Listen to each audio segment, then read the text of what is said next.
DJ, a couple of days from the game, you still feel like, it was exactly what you guys needed and you're ready to go forward? Yeah, no, I feel like overall I thought it was a solid game. I think the biggest thing is just clean up on turnovers stuff, taking care of the football. But overall, I thought we executed well, moved the ball good during the drives when we had. I think that's the biggest thing, man. Just shooting ourselves in the foot and turnovers. But overall, I thought it was solid. And it must be good for you to kind of you said the other day that the last couple of games you hadn't played all that well or as well as you expect. It must be good to kind of flush those now and be able to go forward down the stretch. Yeah, no, yeah, 100%. Yeah, no, it was good. Just go out there. Certain things I wanted to do, certain things I wanted to get out of the game. I feel like that's what I got out of it. So it was good to be able to get those last 2 games out of the system and play a solid game coming into this week. I'm sure because, of all the film you tell us that you watch, you've probably seen Miami. Miami's defense already. What do you think of them? What do they look like to you? What challenges do they present? Yeah, I think biggest thing with them, Miami overall. I mean, Miami is a historic program with great athletes, great coaching. I feel like they got a lot of great athletes on the defense. Feel like very athletic. All the guys can run.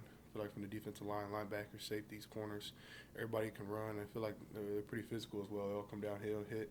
Feel like their safeties do a good job tackling in open space. So it'll be good. It'll be good for us. Did Miami ever get involved with you much in high school? I think like my junior year, Yeah. I forgot one of the coaches from Oregon. He had went there, and he asked me if I was interested in Miami, if I would ever think about going there. I told him probably not. I told him it was kind of late, so they didn't end up offering me. But I was gonna say the U and that mystique of the U and everything. It didn't really get you. For me, I was already like in a process. I had a couple schools I was really focusing on, Yeah. and I was kind of already closed off on a bunch of other schools, so I just didn't want to just add another school to the mix. Do you like to go fast? Do you like for the up-tempo offense? Definitely, yeah, and I love the tempo offense. Yes, sir. Why does it work for you? What is it that you like about it? I think it's just less thinking. You're just going out there reacting instead of just thinking. The faster you play, I feel like less you have to think, the more just reaction. And I feel like when you're acting, man, that's kind of all the preparation you put in through the week, and you're just not thinking about stuff too much. Did you push for a little extra tempo this past week? We definitely worked on it this week. I think that was one big emphasis that Coach Streeter told us, the offense, be able to play with more tempo, be able a lot more stuff, be able to play faster. I feel like we did a good job this weekend playing faster. Mm-hmm. With Antonio having such a great performance on Saturday, how much does that mean to you to have another receiver that you can reliably pass the ball to? Yeah, no, I think Antonio's performance, it was great, man. He played an unbelievable game. Did a lot of unbelievable things out there, ran a bunch of good routes, blocked really well, I thought as well. And he's made great catches, man, and he's been doing that all year long. So it's good to see that, be able to see him just continue to keep growing, continue to keep getting better, and just playing his game. What was your vantage point on Phil Mafah at a 13-yard run where I think 11 yards of it was just a giant scrum? What was your vantage point on that? What did you think as that was happening? It was crazy. I was on the sideline and just watching it, and then I think he got like 2 yards, and then everyone just started piling and just kept going and going, and he just kept driving. Everyone just kept pushing him. It was pretty crazy. Mafah's a big guy, but be able to take a whole team 11 yards like he did, that was pretty crazy. So Mafah's special, man. He's a special running back. He's gonna be special for years to come, and I'm excited to see him. And I think that was his first game for 100 yards, so I was excited to see that. Mafah, man, he's a great running back, man. He's gonna be good. Do you think that was more him pushing or just also the senior teammates there? I think it was a little bit of everybody. I think Mafah definitely had to stay up and drive, but I feel like people helped him out. But man, he did a lot of that on his own as well.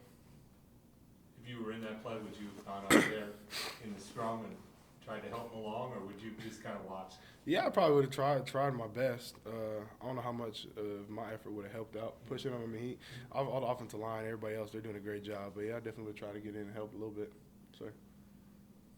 They seem to. It seemed like last game they tried to get you involved running a little bit more early too. Did you kind of enjoy that? Did that kind of set the tone for you to play the game that you did? Yeah, no, I definitely like getting involved with the run game early. It was cool for me to be able to get the juices out, kind of get your blood, kind of get everything going, kind of calm down. Getting hit, I feel like against a player getting hit kind of calms you down, like kind of settles you into the game a little bit. So no, it was good. little bit about it after the game, but being on the receiving end of a pass. Yeah. You like that? Yeah, no, I definitely do. Yeah, no, 100%. Growing up, I always wanted to play something other than quarterback. I always wanted to play receiver, but I was never fast enough. I was always too big, and I knew that was never going to be a reality. But yeah, no, it was super cool. We've been practicing that play for a long time, so I was happy we got to run it. Coach Sweeney was pretty mad I didn't score on it. I agree with him, but no, it was cool though. So how do you sneak out of the backfield at your size? Like, how do you try and go unseen? Honestly, I don't. Honestly, I have no clue. I mean, I kind of just threw it, and luckily they blitzed. They blitzed that sandbacker right there, so that was good. Knew it, and I'm like, okay, he's not gonna be able to play me. So the scariest thing is like the ball's in the air. I feel like I'm gonna get killed. Like when the ball's in the air, I'm like, oh, it's just in the air. I'm waiting for it to catch it. And I'm like, man, I feel like someone can just take my legs out and just get murdered. I'm like, man, it's probably what all the receivers feel like. But no, that was pretty funny. No, it was cool though, to be able to catch a pass. I guess even though it was a hole, do you appreciate Jordan kind of throwing that guy? Yeah, no, I appreciate him for that. Yeah, no, man, Jordan's a baller. Yeah, he made a heck of a block right there. Any questions for DJ virtually? Anybody else in the room? Yeah, going back to Miami, obviously with their record 5-5, but there's still a lot of juice with it, isn't there? To see 100%. Clemson and Miami and Death Valley. Yeah, no, 100%. I mean, Miami's an unbelievable team. I mean, they have talent, and I feel like injuries have hurt them a little bit. But I mean, at the end of the day, man, Miami's a good football program. They have a great head coach, Coach Cristobal, and all the guys over there. I mean, they're gonna be great. They're gonna be ready to play. So we gotta be able to bring our best game on Saturday. Does he blitz a lot? Does he try and just let his playmakers make plays, or does he kind of mix it up a little bit? He mixes it up a little bit on defense. We'll see what they do for us in the game plan they have for us, but they mix it up a good bit. They do a couple stuff on defense, zone, man. They mix it up, but they're good though. It'll be a good challenge for us. DJ, I know you know what happened at UVA today.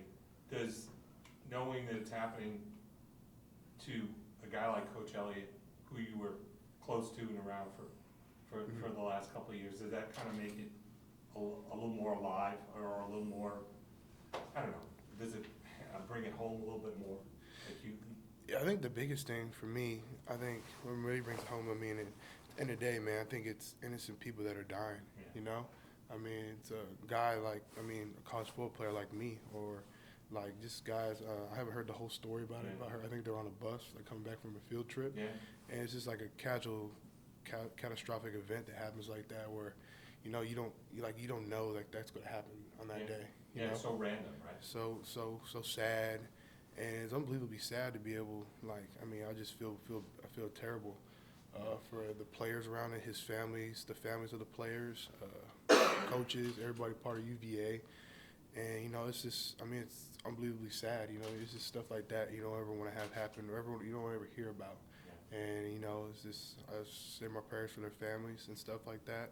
But I mean, it's definitely a sad subject to talk about, and it's just, you know, it's just super sad. Anyone else?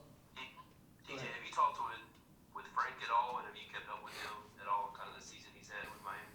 I haven't got to talk to Frank in a minute, man. I haven't talked to him since probably before the season, but I've been seeing a little bit. He's been playing good though. Frank's been balling over there at Miami. Excited for him, happy for him.